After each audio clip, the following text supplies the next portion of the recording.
Ito ang larawan ng batang si Lee Hyung-ho.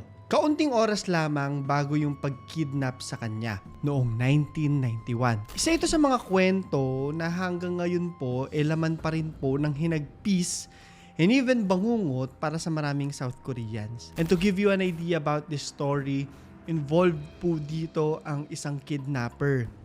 Kidnapper na hanggang ngayon, boses lang ang pagkakakilanlan. Hanggang sa araw na to, nananatiling unsolved ang kaso ng pagkidnap kay Lee Hyung-ho. Ngayong gabi, susuriin natin to, no? Hopefully with fresh eyes. Baka meron tayong mga makita na hindi pa nakikita ng mga South Koreans. May mga clues ba o suspects kung sino itong kidnapper? Susubukan nating alamin yan ngayong gabi. Ang kwento natin ay The Kidnapping and Killing of Lee Hyung-ho. 여보세요. 감기 기운이 있어서 감기 약을 열심히 하고 있네요. 아무튼 말입니다. 실내등을 켜둔 상태에서 뒷 시트 한번 열어주시고요. 뒷좌석이요. 예. 문 한번 열어봐 주시고요. 예. 트렁크도 한번 열어봐 주시고 그러고 테이크아웃 들어가 계십시오. 예, 알았습니다. 키를 꼽아 놓으셔야 됩니다. 그럼 사모님이 직접 나오십시오. 아저씨를 못 믿겠어요, 제가요. 그것만 한 가지 알아주세요. 그리고 제발 다른 사람 좀 끼지 말게 해주십시오. Isang malamig na gabi po to, winter sa South Korea noong 1991 pa. Naglalaro sa playground ang batang pinakita ko sa inyo sa Seoul apartment complex sa Gangnam District. Ang pagkawala niya ang magiging sanhe ng pinakamalaki at pinakamalawak na police investigation sa kabuuan po ng modern history ng Korea. At kung sisilipin natin 1991 to 2026 na, no, marami pa rin ang umaasa na ma-solve ang kasong ito. January 29, ganap na 5:20 p.m., huling nakita si Lee Hyung-ho na naglalaro doon sa mga monkey bar sa labas ng Building 205 ng Hyundai Apartment Complex sa Apgujeong-dong. Sure ako, marami sa inyo alam na itong Gangnam di ba sinasabi nila lugar daw yan ng mga mayayaman sa kanila. Siguro parang BGC sa hindi ko alam, di pa po ako nakakapunta doon. Pero mayayaman daw yung mga tao dyan Third grader lamang ang bata nung mga panahong yon. Kasama niya yung mga kapitbahay po niya, no, yung mga kaedad niya, naglalaro din doon. At nung bumaba na yung araw, syempre, isa-isa na rin pong umuwi yung mga bata. Kasi pag sa atin, no, kapag bumababa na yung araw, ibig sabihin, kakain na ng gabihan. Ayan yan. Pero nung araw na yon, napag-usapan ni na Hyung-ho at ng mga magulang niya na hindi siya uuwi habang hindi dumadating yung mga parents niya. O, wag kang aalis dyan, hintayin mo kami. Meron to isa sa mga bata, no, yung nagsabi na merong isang lalaki daw na pakalat-kalat. Ikot-ikot daw dun sa premise. Pero hindi naman nila ito pinansin. Hindi naman kasi lahat na makakakita mong bago sa daan, paghihinalaan mo, 'di ba? Madalas, pag tapos na yung nangyari, saka mo sasabihin na, teka, alam nyo nung araw na to, nung kinidnap si ganyan, may nakita kaming ganito. That's basically what happened here. 7 p.m. na, yung tatay niya po na si Lee Woo-sil, lumabas para kunin na itong bata. So, labas po siya, no? Punta siya sa playground. Pero pagpunta niya, tataka siya. Walang katao-tao. Tawag siya, Hyung-ho, Hyung-ho, Hyung-ho, anak, nasan ka na? Medyo kinakabahan na siya kasi walang sumasagot. Kasama niya yung kanyang asawa po, no, which is stepmother po ni Hyung-ho. May kinalaman din po yan sa mga talakayan natin mamaya, no, tungkol dun sa biological mother niya. Karipas po sila ng takbo para maghalughog doon sa vicinity. Katok sila ng katok sa mga kapitbahayan. Tok, tok, tok, tok, tok, tok. Nakita niyo po ba yung anak ko si Hyung-ho? Nawawala po kasi siya, pero lahat iisa ang sagot sa kanya. Naku, hindi namin alam. Try mo sa kabila, ganun. Lahat ng pintuan kinatok na nila pero walang kahit sino ang nakakaalam kung nasaan ang bata. Uuwi pong luhaan ng mga magulang, nagtataka kung nasan ito. Ano nga kaya yung nangyari doon sa bata? Sa totoo lang, wala talaga silang ka-idea kung ano na rin yung gagawin nila until a few hours later. Dito na po iikot ang kwento. Misteryosong tawag. So, 11 p.m. na, no, ilang oras na rin mula na mawala yung bata. Siguro nagdi-discuss na rin sila or nag-i-strategize na sila kung saan maaaring nagpunta yung bata. Hindi naman sila makakatulog at mapapakali niyan. Syempre, di ba, ilang oras nang wala yung bata Habang nag-uusap sila, bigla-bigla na lang, nag-ring yung kanilang telepono. Ring! Ring!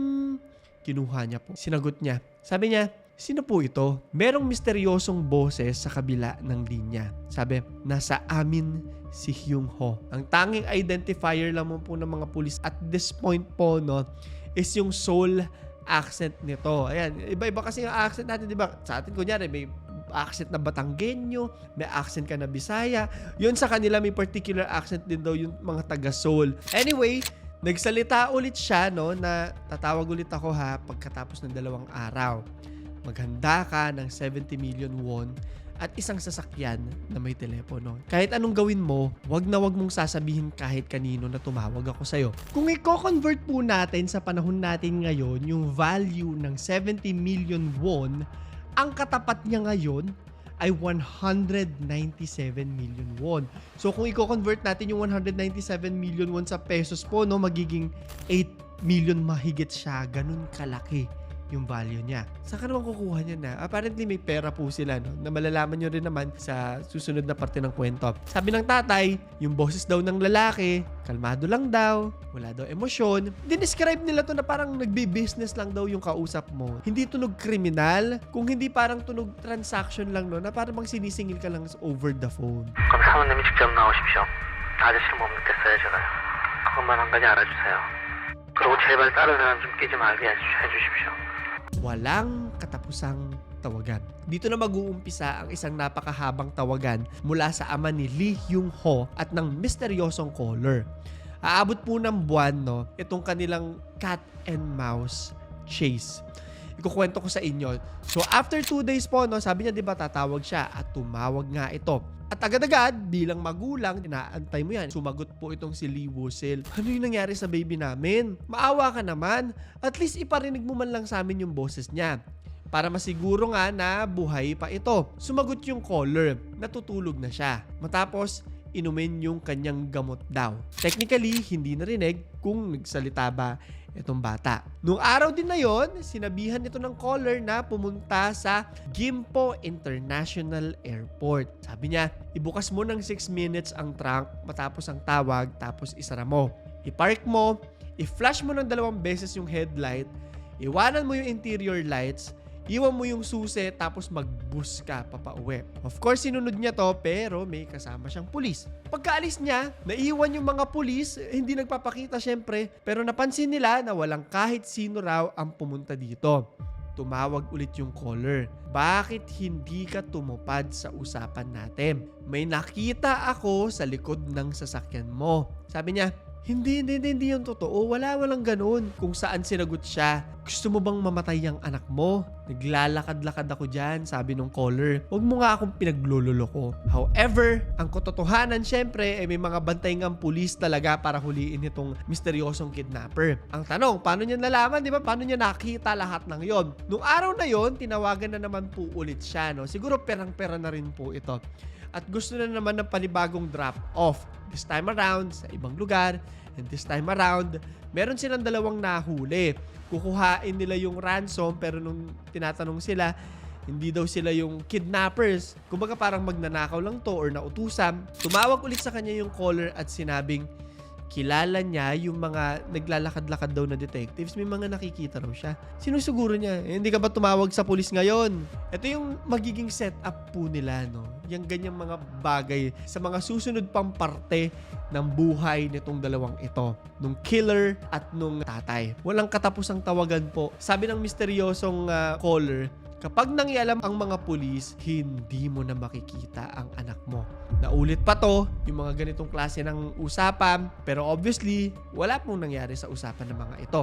Mystery note. February 4, 5 araw matapos ang pagkidnap, sinabihan ng kidnapper ang ama na makakakita ito ng note sa loob ng salamin ng isang newspaper bulletin sa Central Seoul. Yung unang note, nagsabi na meron daw isa pang note na nakatago sa Myeongdong. Yung pangalawang note naman, nagsasabi na papadala raw ng 20 million sa isang account sa Hanil Bank. Yun naman, nangingi na naman pera. Ayon sa mga articles na nabasa ko, hindi daw need ng verification sa pag-o-open ng mga account sa kanila noong mga panahon na yan.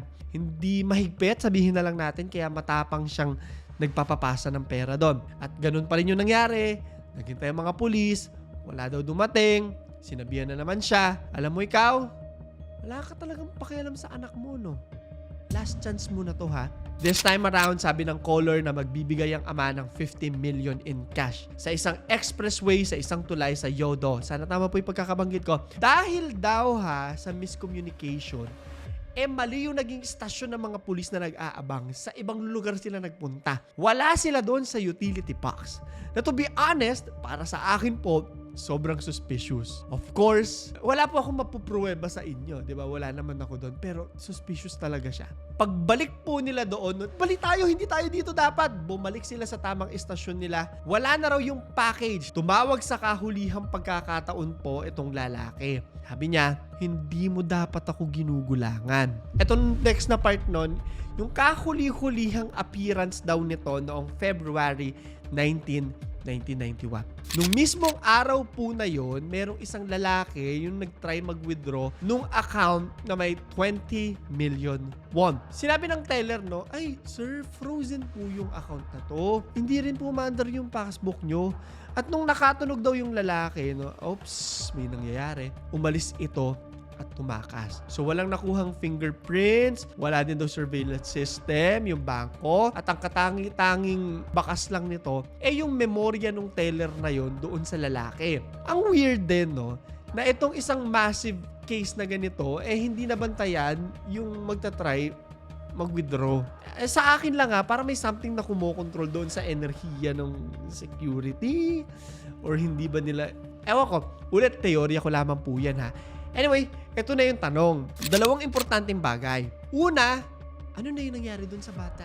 Nawala na yung bata sa kwento natin. Naging cat and mouse chase na lang po yung naging focus. Bago natin malaman yan, sasagutin muna natin yung isa pang importanteng katanungan. Ano ang itsura ng kidnapper? Magdi-disclaimer po ako ha. Wala kasi talagang nakakaalam kung yung lalaki na nagtangkang mag-withdraw yung kidnapper or baka napag-utusan lamang po siya. Ang dami nag-aabang sa'yo, di ba? Tapos ikaw yung mismo mag-withdraw. Feeling ko, may chance na hindi rin siya yon. We can really say for sure. Pero ito ang pinakamalapit na itsura po niya. Kung sino man po ito. Ito yung sketch niya base doon sa description ng bank teller sa branch ng Commercial Bank of Korea sa Northern Seoul. Titigan nyo yan maigi ha. Baka naman nakikilala natin siya. Baka naman nagtatago yan sa Pilipinas. Ganun daw yun, di ba? Pagkatapos gumawa ng krimen, dito daw sa atin pupunta. The possibilities are endless, sa totoo lang. Ang tanging bagay lamang na masasabi ko sa inyo sa kanya, no, ay hindi po siya kahit kailan na-identify. At ang lalaking ito hanggang ngayon, malayang ine-enjoy ang nakuha niyang pera mula kay Mr. Lee. Nahanap na ang bata. March 13, 1991, eksaktong 44 days po mula ng misteryosong mawala si Hyung Ho. Nahanap na rin po siya sa wakas. Pero manggagalaiti sa galit ang marami sa inyo dito sa parting ito ng kwento. So meron pong isang worker na nagtatrabaho sa isang drainage sa expressway sa Jamsil District sa Southern Seoul. Dito nakita niya yung katawan po nung bata. Nakagapos daw yung mga kamay at paa nito. Tapos yung mukha daw, no, yung mata, yung ilong, yung bibig, nakatape po lahat. Kung makikita natin dito sa larawan, tumuturo pa yung worker kung saan niya nakita yung bata. Pina-autopsy naman po kaagad ito, no, at sinasabing namatay ito dahil sa suffocation. Siguro gawa nga nung tape. Nagpakita rin ng signs of blunt trauma. Sinaktan yung bata. Pero yung sa tiyan niya po, no, ito yung nakakagalit po na parte ng kwento ko. Ano yung makikita nila dyan sa tiyan na yan? Nung araw po na kinidnap yung bata, explain ko lang sa inyo, syempre nag-lunch siya, diba? At yung lunch na yun na rin yung natagpuan po na hindi digested sa kanyang tiyan. Ibig sabihin, nung araw na yon, pinatay rin agad siya. At kung babalikan natin, no, hindi totoo yung sinabi na, pinainom ko lang ng gamot to at natutulog yung bata. Ibig sabihin po ulit na lahat ng ginawang pagpapahirap doon sa tatay at sa stepmother po ng bata, lahat ng pagbabayad ng kung ano-anong ransom at kung ano-ano pa, literal na baliwala lang at walang point. Dahil patay na yung bata all along. Tinarantado lang sila ng killer. Nakakagigil po. Nakakabwisit talaga. Nanalo yung killer. At ang masaklap, gaya nga ng sabi ko sa inyo, malaya ang killer na to. Mamaya abangan nyo yung movie na ikukwento ko sa inyo ha. Pero ito ngayon, sino kaya yung mga pinaghihinalaan nilang gumawa ng krimen? Suspects.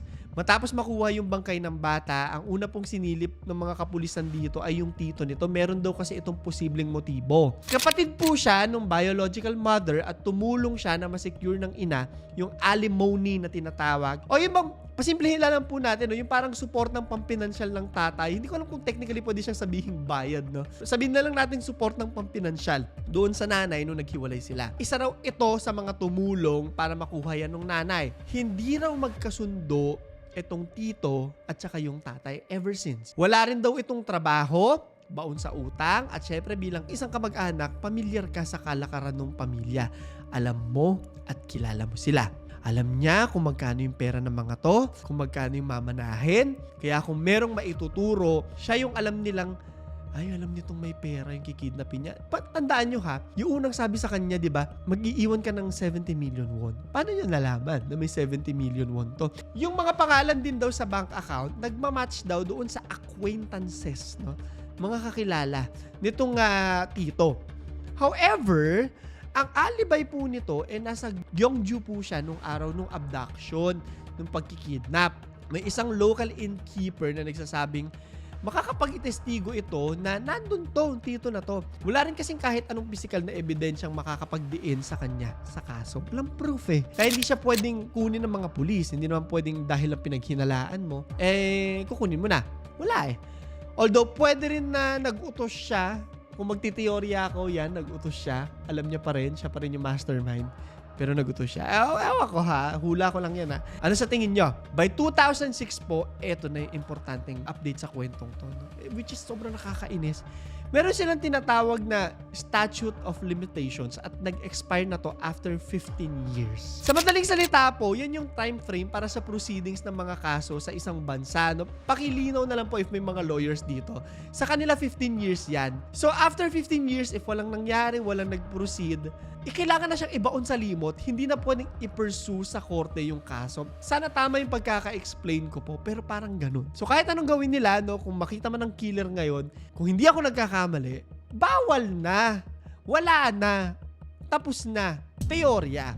Ito na lang talaga yung madidiscuss natin, no? Ang laking palaisipan po niya sa South Korea to the point na naging pelikula ang kwentong to na tinatawag na Voice of a Murderer noong 2007. Pakinggan nyo to ha. Marami sa mga eksperto na naniniwala na maraming tao nga yung involved sa kaso, na hindi lang siya iisa. Kasi natatrack daw nito yung bawat galaw ng pulis. Di mo naman makikita lahat yan kung mag-isa ka lang, di ba? Madalas din daw kasi itong kidnapper, sinasabi, no, plural po yung ginagamit niyang pronouns. Us, we, kami, implying na hindi siya mag-isa. Anyway, by the end of it all, lahat, yung pagpaplano, pagtawag, pagkidnap, pagpatay, malinis din po lahat. Sabi nga sa GTA, without wanting to sound disrespectful, mission passed po talaga itong nagawa nitong kriminal na to. Maayos at malinis yung nagawang krimen. Alam niyo, naniniwala ako na meron talagang puwersa na pumipigil. Yung bang pag-withdraw pa lang ng pera na binabanggit ko kanina, mahuhuli yun kung nakabantay lahat eh, di ba? Bantay sarado mo yun kung gusto mo talagang mahuli. Pero ewan ko ha. Baka tamang hinala lang din ako kasi, or baka sobrang incompetent lang talaga yung mga pulis na to, no? Or baka tama rin tayo na corrupted talaga yung kapulisan sa kanila. Kagaya ng napakamaraming kwento po sa buong mundo, including our own, di ba? Tatanim pa ng ebidensya yung mga pulis. Anyway, ganito po natin tatapusin ang kwento ngayong gabi. 2 dekada matapos ang pagkamatay ni Hyung Ho, in-interview sa isang investigative television program ang tatay niya. Tinanong siya, kung meron kang isang tanong sa kidnapper, ano to? Ang sabi niya, bakit kinailangan mo pang patayin ang anak ko? 35 taon na ang lumipas, wala nang habol ang batas laban sa salarin. Ngunit para sa ama ni Lee Hyung Ho, hindi pa rin natatapos ang kaso. Hindi na hustisya ang kanyang hinihingi, kundi isang sagot lamang. Bakit mo pinatay ang anak ko? Which is exactly our question of the day. Third is, bakit sa tingin nyo pinatay pa ng killer ang bata? Kahit sabihin na nating, hindi niya naman kailangan gawin, di ba? I-comment mo sa ilalim. So, yun lamang po. Ito si Clara III at ito ang ating kwento. ay, 감기 기운이 있어서 감기약을 자고 있네요. 아무튼 말입니다. 실내 등을 켜둔 상태에서 시트 한번 열어주시고요. 뒷좌석이요. 문 한번 열어봐 주시고요. 트렁크도 한번 열어봐 주시고 그러고 케이크하우스 들어가 계십시오. 예, 알았습니다. 키를 꼽아 놓으셔야 됩니다. 그 트렁크를 여셨다가 끝까지 다 여셨다가 다시 닫으셔가지고요. 네. 바로 지금 공항 국내선으로 좀 오십시오. 에 대한 애착이 없군요. 뒷좌석에 누가 타고 있었어요. 뒷좌석에 누가 타고 있었다고요. 그럼 사모님이 직접 나오십시오. 아저씨를 못 믿겠어요, 제가요. 그것만 한 가지 알아주세요. 그리고 제발 다른 사람 좀 끼지 말게 해주십시오. 어떠시겠습니까? 형우를 위하시는 게 아니지 않습니까? 형우 죽기를 바라죠. 우리 마지막인 줄 아십시오. 제가 데리고 있다고?